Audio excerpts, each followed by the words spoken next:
Bonjour à tous. Donc, Violaine a vendu la mèche, c'est en effet un escape game.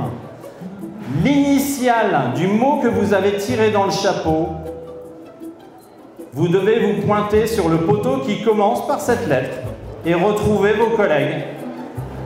Le jeu est parti! Bon amusement! Donc aujourd'hui, on a organisé un escape game pour 500 personnes. Donc c'était un escape box. Il y avait 80 tables de 6 personnes. Et pour nous, ça a été un très gros challenge parce qu'on a réalisé ça en moins d'un mois. Donc voilà, super challenge pour notre association. Le but était de mettre en relation les personnes qui venaient de toute la France, du réseau France Active, qui ne se connaissaient pas particulièrement, et qui puissent créer du réseau entre eux aussi et d'apprendre à se connaître. Et en fait, on nous a demandé de créer un jeu qui puisse fédérer les personnes, les différentes associations entre elles, et en même temps que ça soit une partie ludique.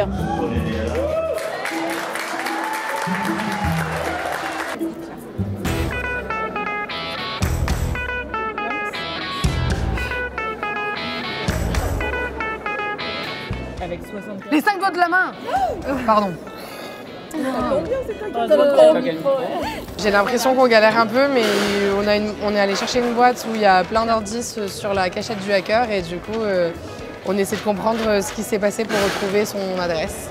Donc voilà, on est un peu chacun sur les indices et on essaie de décrypter. On a un code de 3 chiffres à retrouver notamment. Voilà.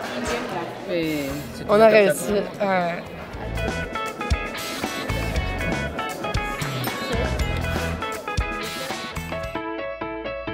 L'association On fait un jeu est née en 2014. J'ai créé cette association-là par objectif de répondre aux besoins des familles et aux liens parents-enfants à l'origine et surtout de promouvoir le jeu. Une des premières valeurs vraiment qu'on défend, c'est celle de prendre du plaisir ou faire prendre du plaisir aux gens quand ils sont dans nos activités. La baseline de notre asso, c'est jouer pour être bien. Donc ça veut tout dire parce que vraiment le but étant de créer du lien, que ce soit du lien familial, intergénérationnel, on essaye en sorte justement que les gens se sentent bien.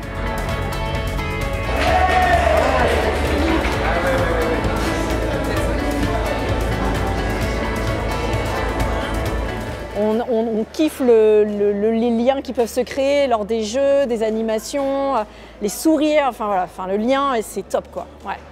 Et donc c'est le code de la case exacte? Ouais. 329, 340. Vous l'avez vérifié avec votre agent de liaison? Non, c'est pas ça le code. Et dans l'autre sens? Non, allez avec votre agent de liaison. Putain, merde.